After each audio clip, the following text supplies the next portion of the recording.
Macho Man. Na na na na na na na na na na na. Beat it. Beat it.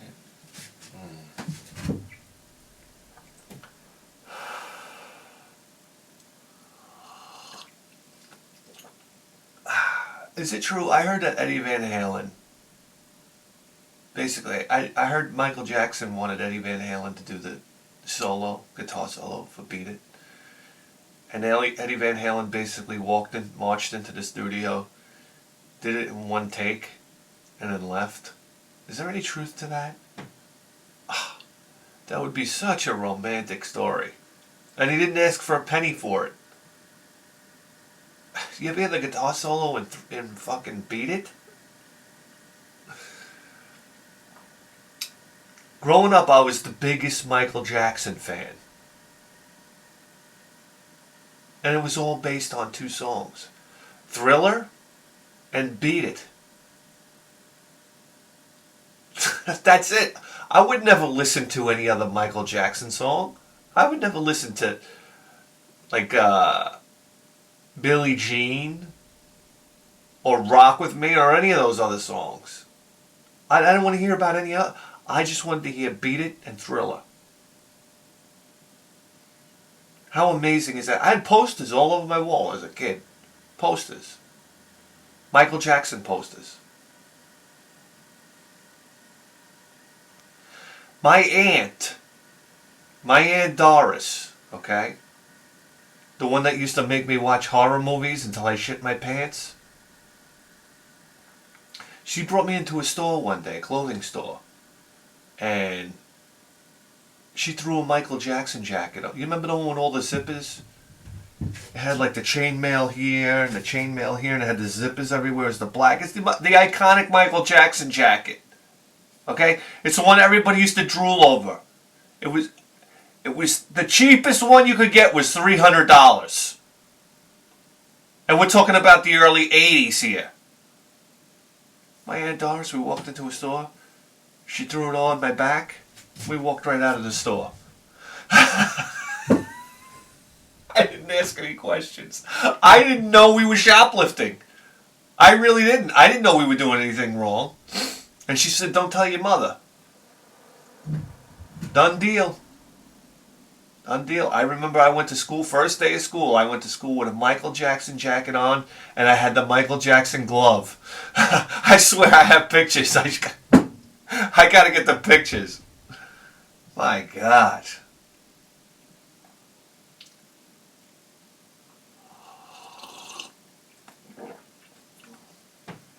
I just had an obsession with monsters. Like I'm sure every kid did. Just an obsession with monsters. I remember my mother would buy me these stickers of monsters from the flea market. Like Frankenstein, Dracula, the Wolfman. I had a little bulletin board, and I had them tacked up to the bulletin board, and I would sit there and I would stare at them. What is that kind of, it's like primal, like reptilian part of your brain that was like turned on by monsters? It's like the threat of them, it was like you wanted to identify them. Yeah. Maybe that's why I married my wife. Ow! Alright.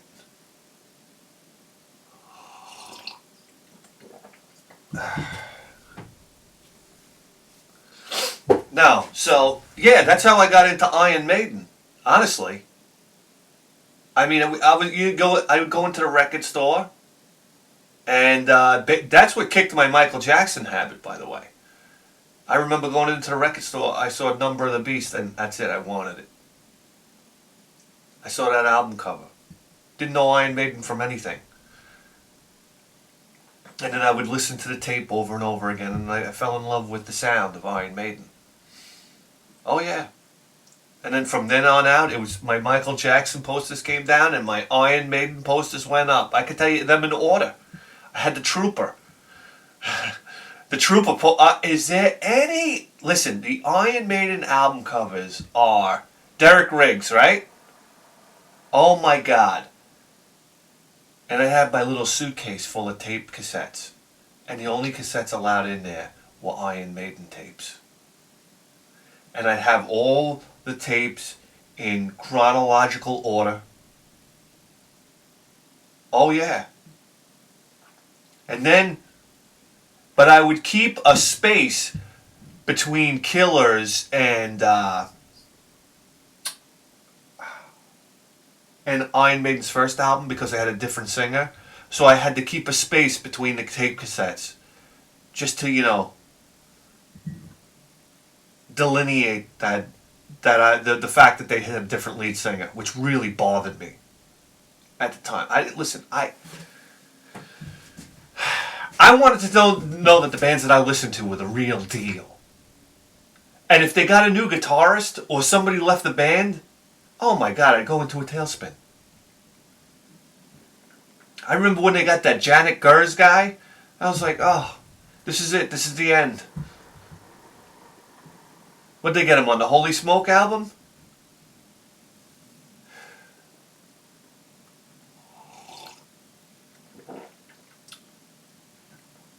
I listened to Iron Maiden. I knew exactly what to expect.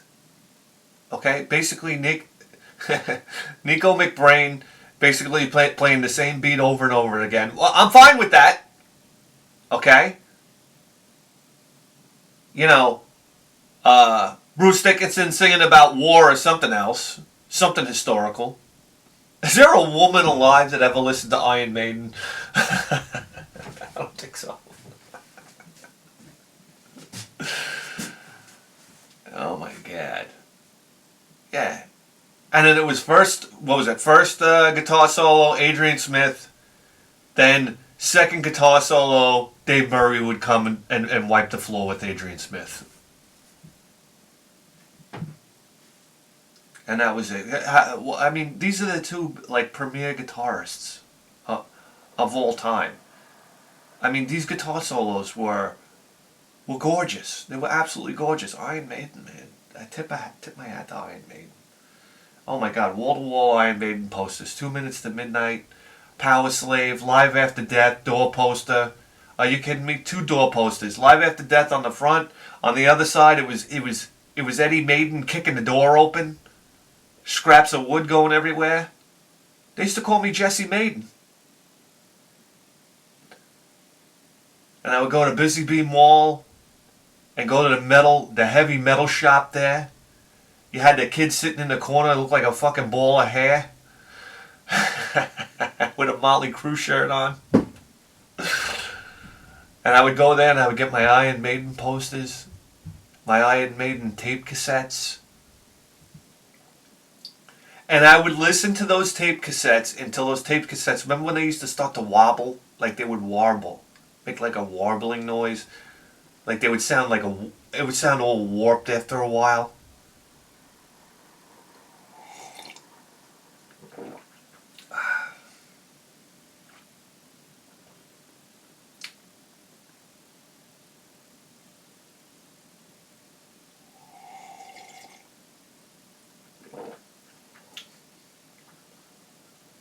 Anyhow, yeah.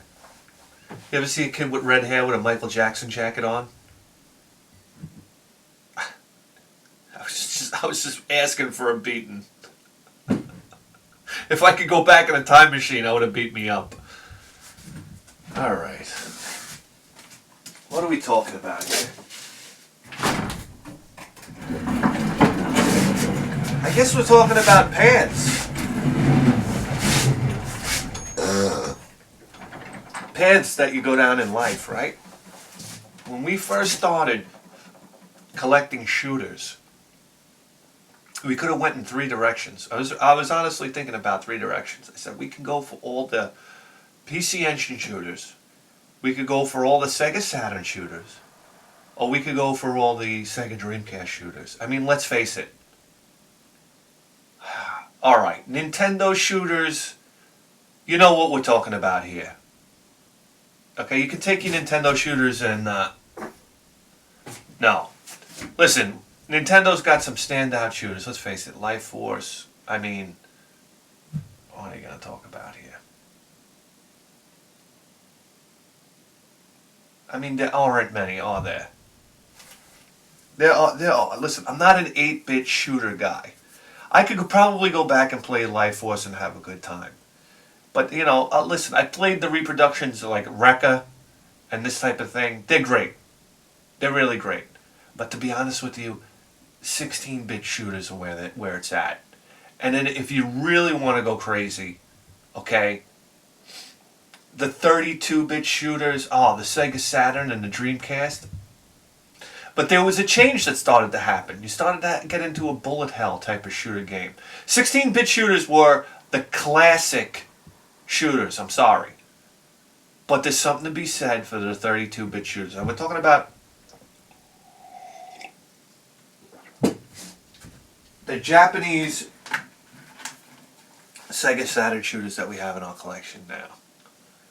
And oh my god, man. Does the Sega Saturn know how to make that arcade feel? I don't think there's another game system out there that gave you that true arcade feel like the Sega Saturn. Because let's face it, Dreamcast was already heading in that 3D realm, you know, as was everybody else at the time. PlayStation. Well, PlayStation never really gave you that arcade feel like the Sega Saturn. I mean, when you play games like Guardian Heroes, you play games like, well, some of the games that we have here today, it's almost like the voices in the games were overdriven, kind of like the arcade. Remember how loud some of the arcades were? Some of them were so obnoxiously loud. I used to love that about it. It was so powerful. Sometimes you walk by the machine and the sound would hit you in the chest. Sometimes when I play a Sega Saturn game, it gives me that feeling. It's almost like the voices are so loud. Sometimes you have the volume cranked up and the voices come through so loud. Some Japanese guy yelling out something while you're playing. I don't know. Just gave you that feel like you're at a fucking carnival. And then the fast-paced, pixelated graphics. And you know the Sega Saturn wasn't letting you down. It's like, oh my god, every time you would play your Turbo Duo, you'd have a stretcher laying next to it. You're like, is this thing going to explode? You knew the Sega... Is there going to be slowdown? Is there going to be flicker? When you put on your Sega Saturn, you knew you were safe. Alright? You knew this was some type of black magic voodoo box in there. This thing was... This processor was cranked. This was state-of-the-art space age. Alright? You knew the graphics were never going to let you down.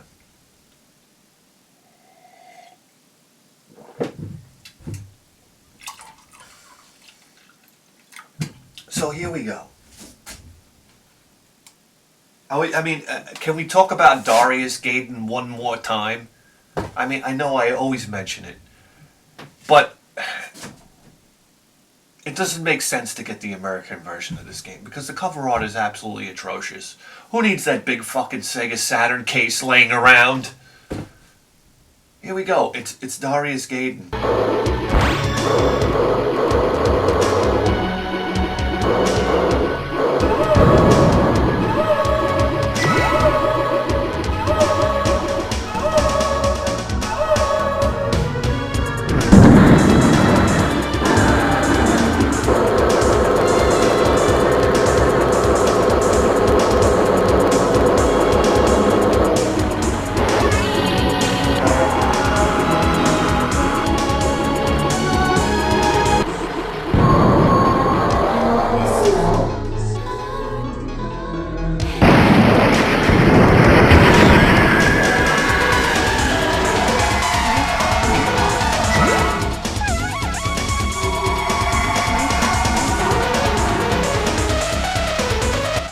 The Japanese version. Look at the cover art, please. Please.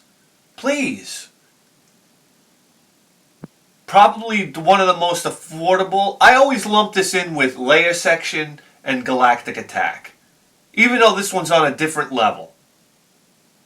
But they're all right in the same price range, am I right? Galactic Attack, Layer Section. Layer Section's a beautiful game too.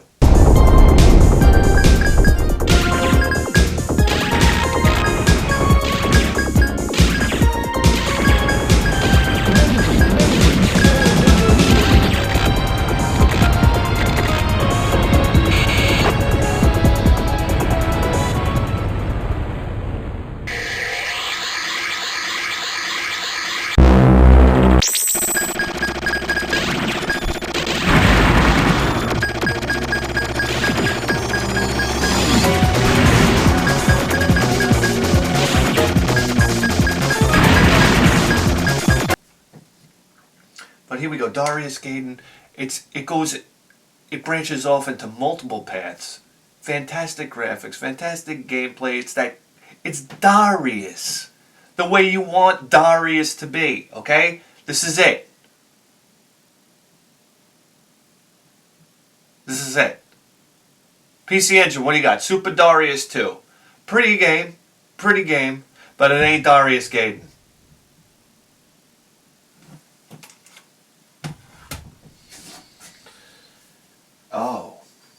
Oh boy. Wow. Look at it. Look at these Sega Saturn shooters, right? The Japanese ones, they always have the gold ribbon over here. Oh my God. It's beautiful. They're beautiful. Look at this. In the Hunt. If I was going to explain this game to you, it's like Metal Slug underwater in a submarine.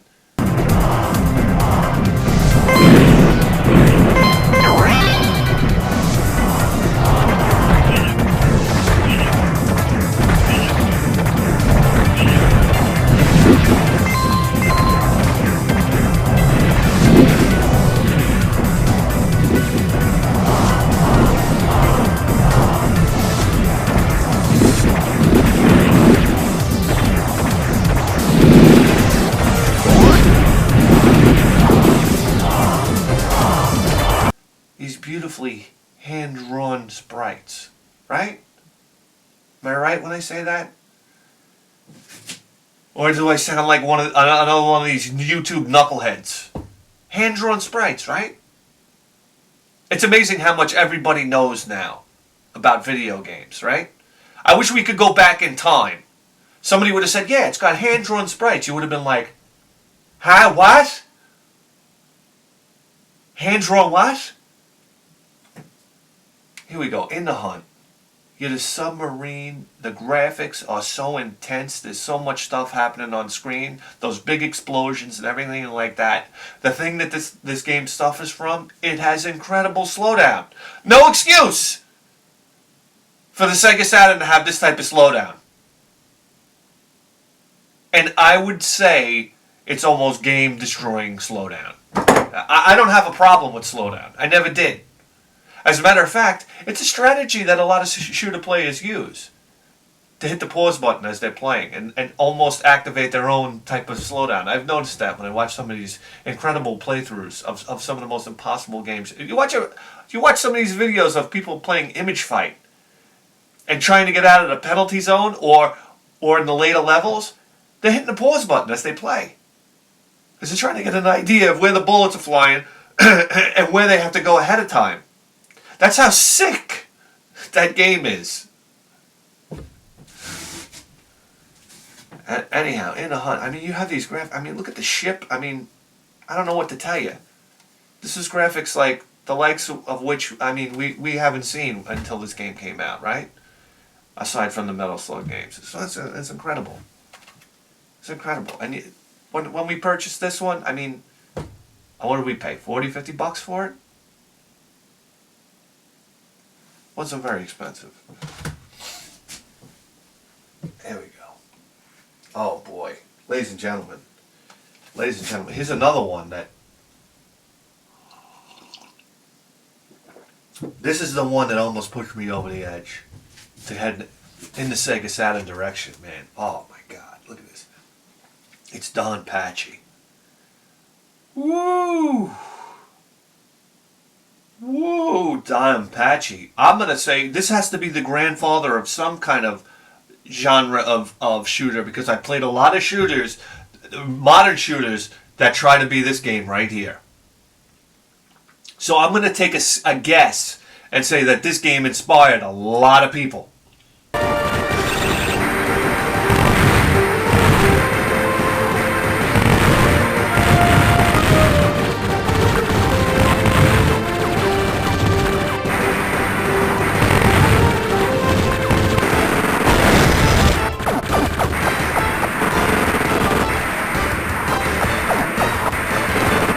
Just a couple more shots!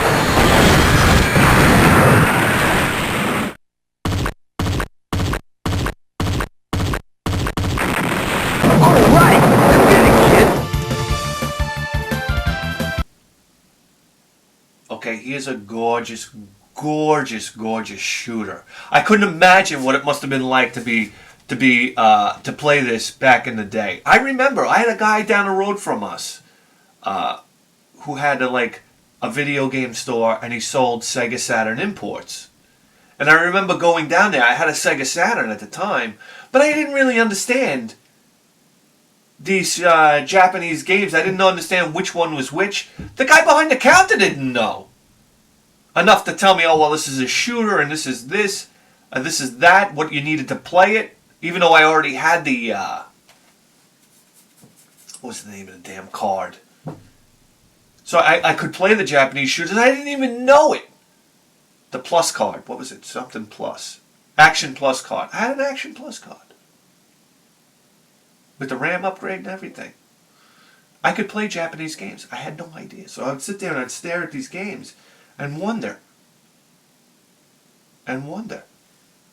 But boy, had I played this game back in the day?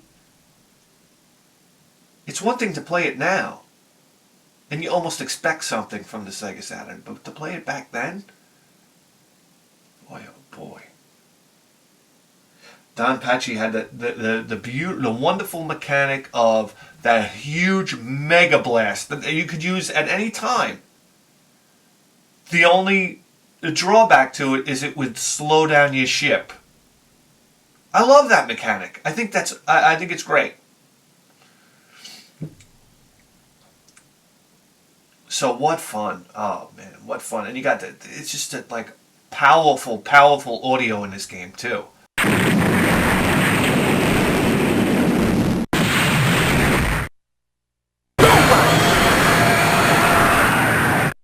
Select your battle fighter.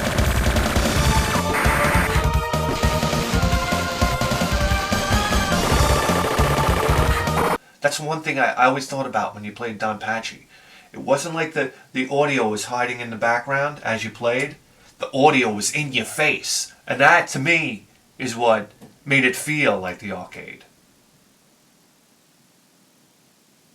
I remember I was like, wow, this is like intense game. Really intense game. So imagine, I remember everybody telling me after I played Donpachi, oh, you played Donpachi, you got to try Dodonpachi, right? So naturally, that was the next game we purchased. But I got to tell you something. This is a good shooter. Don't get me wrong. Oh, it's a great shooter. And as far as shooters go, this is amazing. By the way, these are vertically scrolling shooters. So when I got Dodonpachi, I'm like, oh my god, this is going to take things to a whole new level. This is going to be incredible. And I played it, and I was a little bit disappointed. This Donpachi had those really crunchy, pixelated graphics, right? They were like really crunchy. I don't know how to explain it. Really like, whoo, beautiful pixels. And this one kind of cleaned that up a bit. It wasn't as raw.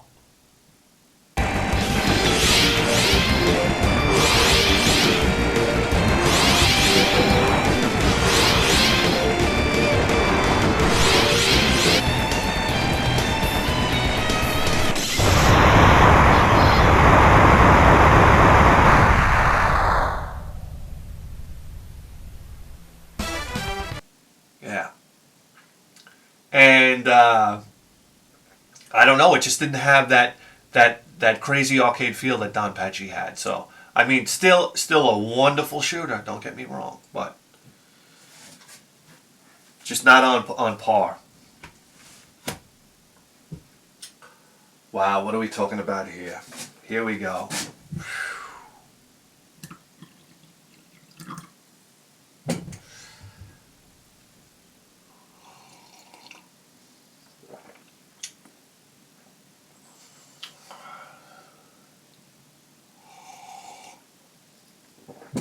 Sip of coffee for this game right here, guys. Whoa. What? And I believe this is coming out on the PS4. Am I wrong? Am I wrong? What do we got? Electronic Arts in the corner there? I had no idea. Battle Garegga. Holy schmackerel. What is this? Is like a really dark, in my head I think dark, like almost like World War II like, but hybrid World War II. Do I want to say steampunk? Maybe a little bit of that. These kind of like old-fashioned airplanes in these old-fashioned environments, like tanks, but kind of modern. It's weird. But Battle Garegga, what a beautiful vertically scrolling shooter to look at.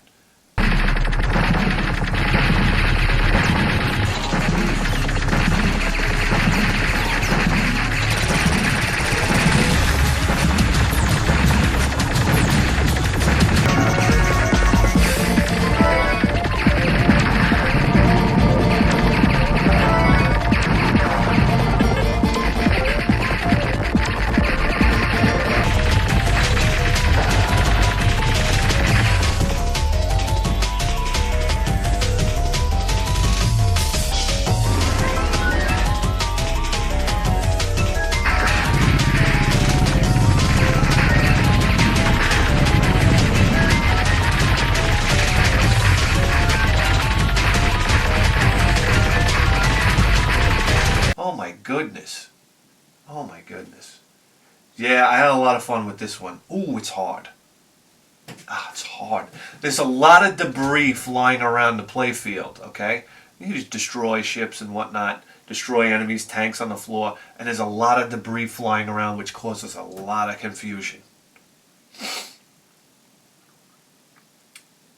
So it's tough. This is not an easy game, but it's so beautiful to look at that, geez, if you can't stop playing.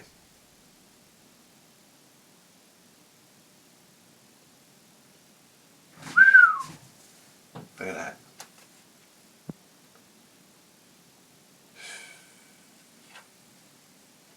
I remember we paid a sweet penny for this.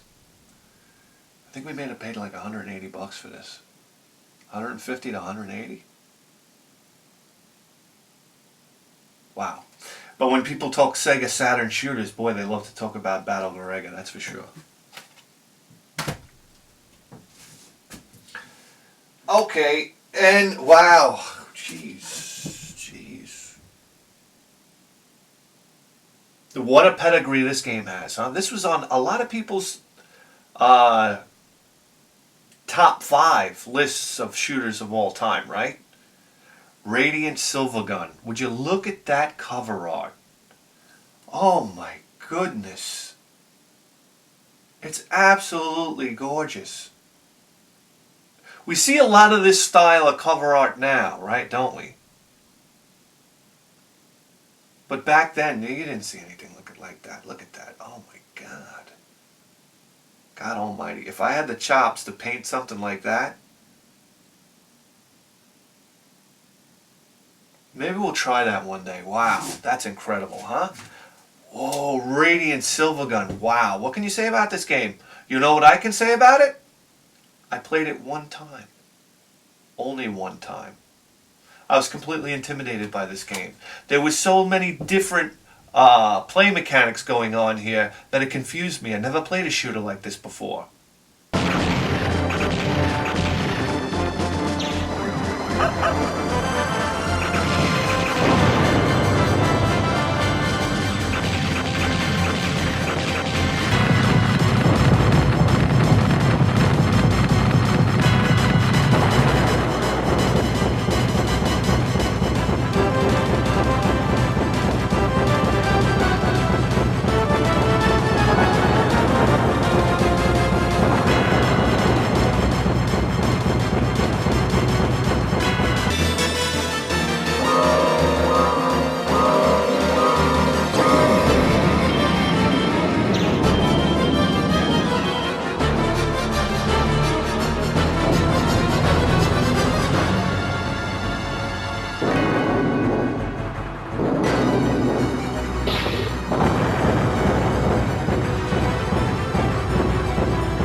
had this sword, you can change this and that, and like all these things were going on. And I'm used to shooters where you basically have two buttons. You know, you have you basically you shoot. Maybe you have a bomb. Maybe you have a blast weapon, and change the speed. But this had a whole bunch of other stuff, and I was just like, I don't know. I remember I tried to get into it, and I couldn't. I mean, I only played it once, so what are you going to do? And then I packed it away, and I never pulled it out again. Oh, what a crime. I hate to admit it. But I got to tell the truth here. And this game is like one of these days, that type of games. One of these days I'm going to pull it out, and we're just going to go for it. Right? One of these days. But to be honest with you, after we picked up Radiant Silvergun, I went balls deep into the PC Engine. And that's when I left the Sega Saturn behind.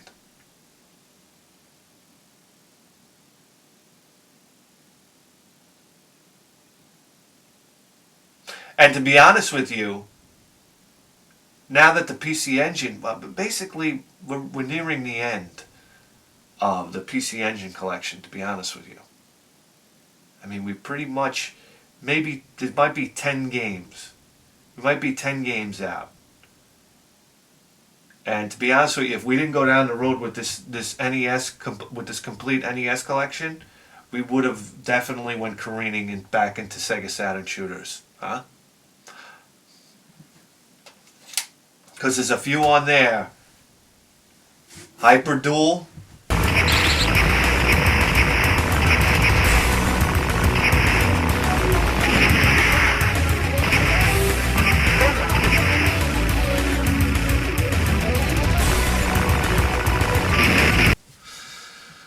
Whew. Wow. My wallet's burning just thinking about it. Hyper Duel, Batsugan.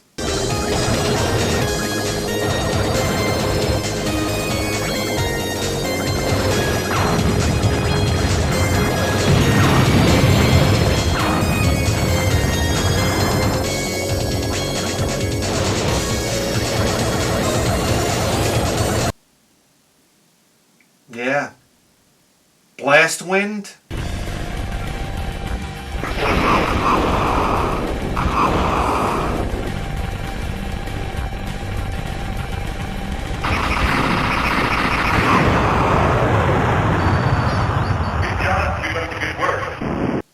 Ay, ay, ay. You got to refinance the mortgage on your house.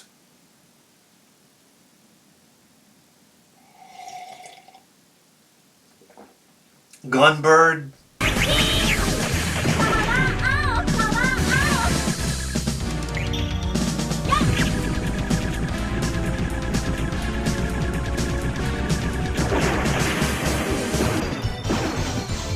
Gunbird 2. Ishkamada Muamada Ming. You got Gradius Deluxe Pack. I mean, listen, the list goes on and on for the Sega Saturn. And one of these days, we'll get the courage to go back after it. But anyway, I thought you guys... actually, a couple people did ask me about my Sega Saturn, if I had any Sega Saturn shooters. So, there we go. You happy? Anyway, you just tuned in to the greatest video game program in the history of human civilization. And you better believe that. With a 4K face!